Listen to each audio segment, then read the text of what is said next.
காவிரி பிரச்சனையை அரசியலாக்குவது சரியல்ல. அறிவியல் பூர்வமாக இரு மாநில அரசுகள் இணைந்து அறிவியலாளர்களின் ஆலோசனை பெற்று மத்திய அரசும் பேசி முடிவெடுத்து பிரச்சனையை தீர்க்க வேண்டும்.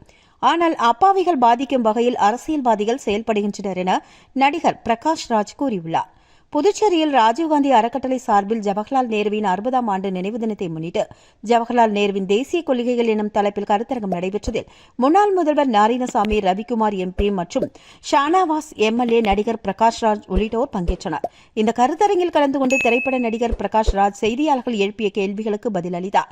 அப்பொழுது நாட்டின் முதல் பிரதமரை பற்றி பேசுகின்றோம், ஆனால் நான் கடைசி பிரதமர் 1000 ஆண்டுகள் இருப்பேன் என்று ஒருவர் தேர்தல் முடிவுக்காக காத்துக் கொண்டிருக்கிறார். ஜவஹர்லால் நேருவின் கொள்கைகளை பேச வேண்டிய அவசியம் தற்பொழுது ஏற்பட்டுள்ளது. நேரு கல்வி, தொழில் நிறுவனங்கள், அறிவியல் இவைதான் இந்தியாவுக்கு கோயில் என்றார். ஆனால் இப்பொழுதுள்ள தெய்வ மகன் படைத்த கடவுள்களுக்கே வீடு கட்டி அதற்காக வாக்கு போடு என்கிறார் என்றவர். கர்நாடகத்தை சேர்ந்த நான் தமிழர்கள் குறித்து பேசக்கூடாது என மத்திய இணையமைச்சர் எல் முருகன் கூறுவது சரியல்ல என்றும், பிரகாஷ் ராஜ் தமிழனா இல்லையா என்று என்னை செல்லமாக ஏற்றுக்கொண்ட மக்களை கேட்டு பாருங்கள். நான் கர்நாடகாக்காரன்தான், ஆனால் நான் இந்தியன். பல மொழிகளில் என்னை வரவேற்பதாகவும் நான் அருமையாக தமிழ் பேசுவதை தமிழை மதிப்பதால் தான் என்றார். தமிழகத்தில் 69% இடஒதுக்கீடு பெற்றதில் பெரிய வரலாற்று போராட்டம் அடங்கியுள்ளதை சுட்டிக்காட்டிய பிரகாஷ் ராஜ், அந்த வகையில் அண்ணா 41% இடஒதுக்கீடு கொண்டு வந்தார்.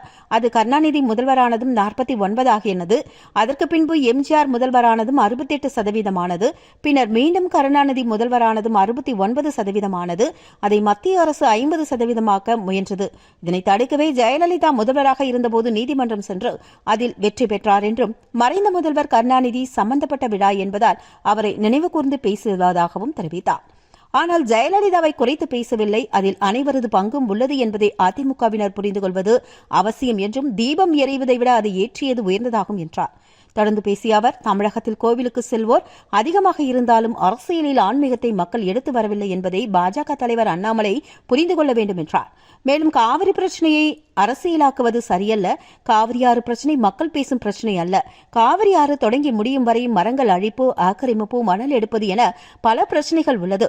அதனால் ஆற்று நீர் குறைந்துவிட்டது. ஆகவே அறிவியல் பூர்வமாக கர்நாடகா, தமிழக அரசுகளை இணைந்து அறிவியலாளர்களின் ஆலோசனை பெற்று மத்திய அரசு பேசி பிரச்சனையை தீர்க்க வேண்டும் என்றும், அதனை விடுத்து தமிழனா கர்நாடகனா என்று பேச வேண்டாம் என்றும் கேட்டுக்கொண்டார். மொழிக்கும் தண்ணீருக்கும் என்ன சம்பந்தம் உள்ளது என்றும், காவிரி பிரச்சனை வந்தால் எம்பி, எம்எல்ஏக்கள் யாரும் பாதிப்பதில்லை, ஆனால் அப்பாவிகள் பாதிக்கும் வகையில் அரசியல்வாதிகள் செயல்படுவதாகவும் குற்றம் சாட்டினார். காவிரி பிரச்சனையை அறிவியல் பூர்வமாக தீர்ப்பதை விடுத்து பிரதமர் தியானம் இருக்கிறார். பிறர் பாக்கெட்டில் இருந்து பணம் எடுப்பதால் காந்தி பற்றி மோடிக்கு தெரியவில்லை. தனது பக்கத்தில் இருந்து பணம் எடுத்து செலவு செய்தால் காந்தியை பற்றி தெரிந்திருப்பார் என்றவர், தனக்கும் அரசியல் கட்சிகளுக்கும் எந்தவித சம்பந்தமும் இல்லை. நான் மக்களோடு இருக்கின்றேன். தற்பொழுது அரசியல் தொழிலாகிவிட்டது. இவ்வாறு அவர் பேசினார்.